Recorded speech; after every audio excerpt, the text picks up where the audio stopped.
Saralpara picnic स्पटनि लांदां फोथाराव बिफां गायनाय हाबाफारि लादों।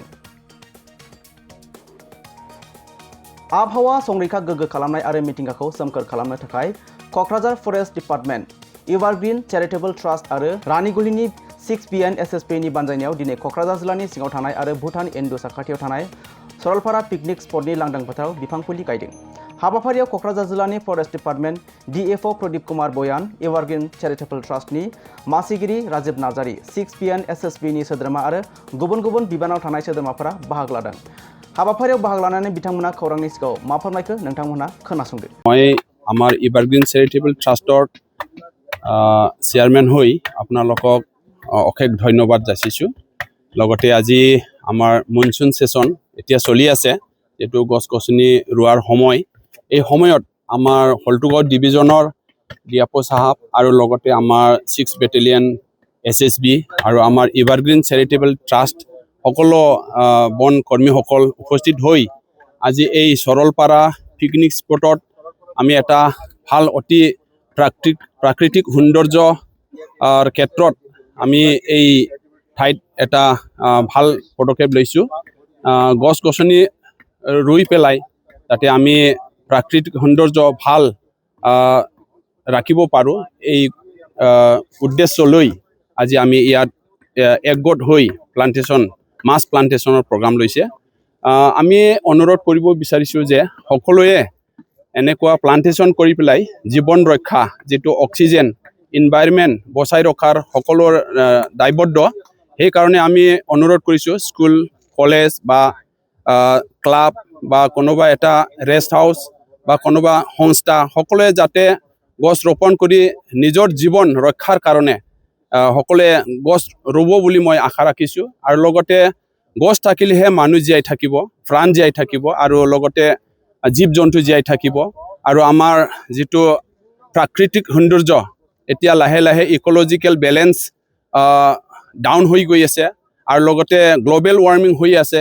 সেইকাৰণে আমি সকলোৱে নিজৰ মানুহ হিচাপে জীয়াই থকা এজ এ হিউমেন বিং জীয়াই থকাৰ কাৰণে সকলোৱে যাতে গছ ৰোপণ কৰাটো দায়িত্ব লৈ পেলাই সকলোৱে যাতে কৰে। মই এভাৰগ্ৰীন চেৰিটেবল ট্ৰাষ্টৰ চেয়াৰমেন হৈ সকলক মই অনুৰোধ কৰিছোঁ। আৰু লগতে আজি আকৌ আমি এটা পদক্ষেপ লৈছোঁ যে এই চিকনা জহলাও নেশ্যনেল পাৰ্ক আমি কেনেকৈ আমি আকৌ আগত যি আমাৰ চিকনা জহলাও নেশ্যনেল পাৰ্কটো বন ধ্বংস হৈ গ'ল আৰু জীৱ জন্তুবিলাক চোৰাং বেপাৰীৰ হাতত বহুত ধৰণৰ মানে নাইকিয়া হৈ গ'ল। গতিকে আমি এভাৰগ্ৰীন চেৰিটেবল ট্ৰাষ্টৰ পৰা এটা আকৌ এটা পদক্ষেপ লৈছে আমাৰ নিবনুৱা ল'ৰা ছোৱালী সকলোৱে যাতে চিকনা জহলাও নেশ্যনেল পাৰ্কটো সংৰক্ষণ বা সুৰক্ষা দিব পাৰে। সেইকাৰণে আমি নিবনুৱা ল'ৰা ছোৱালী ওলাই আহি আজি আমাৰ অসমৰ ভিতৰত 8খন এটা ৰাষ্ট্ৰীয় উদ্যান হিচাপে আমাৰ অসমত ঘোষণা হৈছে। আৰু লগতে এতিয়া চিকনা জহলাও যেটো ৰাষ্ট্ৰীয় উদ্যান এইটো জীৱ জন্তু লাহে লাহে বাঢ়ি আছে আৰু যিমান ইনক্ল'জ হ'ল আগত যাতে এতিয়াৰ পৰা কোনো ইনক্ল'জ হ'ব নোৱাৰে এনেকুৱা ডাঙৰ এটা ল'ৰা ছোৱালী আমি একত্ৰিত হৈ প্ৰটেকশ্যন দিবৰ কাৰণে আমি ওলাই আহিছে। এতিয়া আমি সকলক অনুৰোধ কৰিব বিচাৰিছে কোনো ইনক্ল'জাৰ বা কোনোবা বেদখলকাৰী আৰু চলিব নোৱাৰে। সেই পদক্ষেপ লৈ আমি আমাৰ বন সংমণ্ডল যেটো ফৰেষ্ট ডিপাৰ্টমেণ্টক সহযোগ কৰিবৰ কাৰণে আমি এতিয়া নিজৰ এই ঠাই বুলি বা নিজৰ সম্পত্তি বা এই ফৰেষ্টটো বা এই জংগলটো নিজৰে মানে সম্পত্তি বুলি আমি এই পদক্ষেপ লৈ ওলাই আহিছোঁ। গতিকে সকলোক মই ধন্যবাদ জ্ঞাপন কৰিছোঁ যে সকলোৱে যাতে এনেকৈ গছ পুলি ৰোপণ কৰিব বুলি মই আশা ৰাখি আজিৰ মন্তব্যটো ইয়াতে সামৰি মাৰিলোঁ। Thank U. DSO साहब द्वारा किया गया है, ये बहुत ही बढ़िया हुआ है, क्योंकि हमें जीवन में क्या है कि पेड़ों की बहुत आवश्यकता होती है, क्योंकि पेड़ नहीं है तो हम नहीं है। पेड़ बहुत सारे यानी कि इसमें क्या हो रहा है कि पेड़ की कमी होती जा रही है और हम काटते ज़्यादा हैं और लगाते नहीं हैं।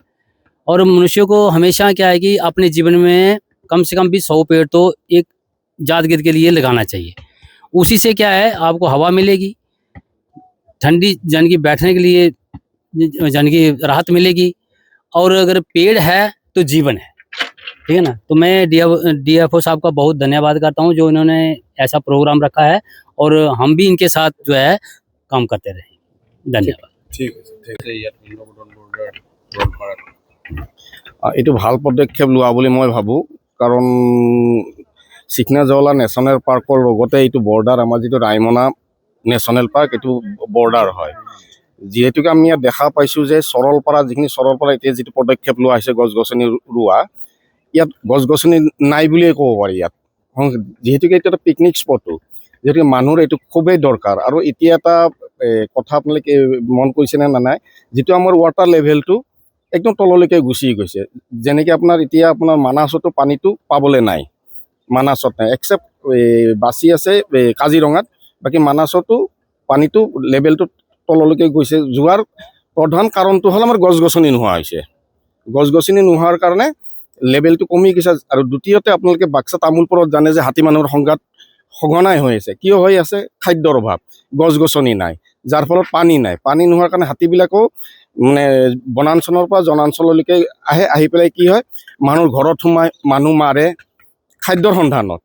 কাৰণ কথাটো হৈছে যে বনাঞ্চল তেওঁলোকৰ মানে যিটো থকা ঠাই বনাঞ্চল আমি মানুহে ধ্বংস কৰিছোঁ, যাৰ ফলত তেওঁলোকে জনাঞ্চললৈকে গুচি আহিছে। তেওঁলোকে কিন্তু আমাৰ বস্তু ধ্বংস কৰা নাই, যাৰ ফলত সেইটো মানে হাতী মানুহৰ সংখ্যাটো দিনক দিনে বৃদ্ধি পাইছে।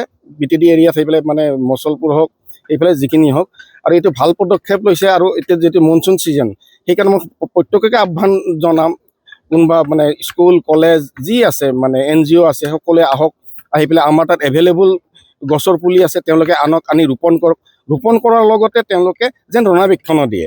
গছপুলি এডাল ৰুলেই নহ'ব যে ৰুই থৈ দিলোঁ দ্বিতীয় দিনা নাই। সেইকাৰণে ৰক্ষণাবেক্ষণ দিয়াটো মই ভাবোঁ প্ৰত্যেক আমাৰ সচেতন নাগৰিকৰ এইটো দায়িত্ব।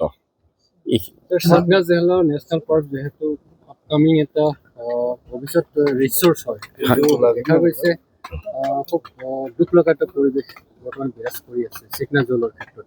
কেতিয়া কৰিব আপুনি?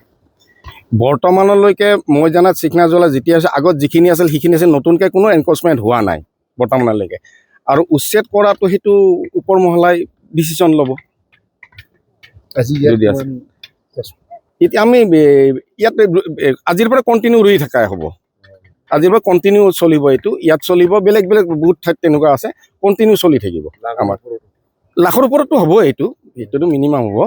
মানে আমি এতিয়া এইম এটা লৈছোঁ, গোটেই মানে হলটুগাঁও ডিভিজনৰ আণ্ডাৰত মিনিমাম 4 to 5 lakhs কিমান পাৰোঁ। অকল মানে বন বিভাগে নোৱাৰিব, ৰাইজৰো সহায় সহযোগ লাগিব, NGO লাগিব, তেনেকৈ মানে ধৰক ফৰেষ্ট ভিলেজবিলাক তেওঁলোকৰ মানে ৰাইজৰ সহযোগ অবিহনে কোনো বৃক্ষৰোপণটো সিমান সহজ কথা নহয়। তাৰে মানে আপোনাৰ মনচুন ছিজনটোৰ ভিতৰত। আৰু কি কি গছ ৰুলে?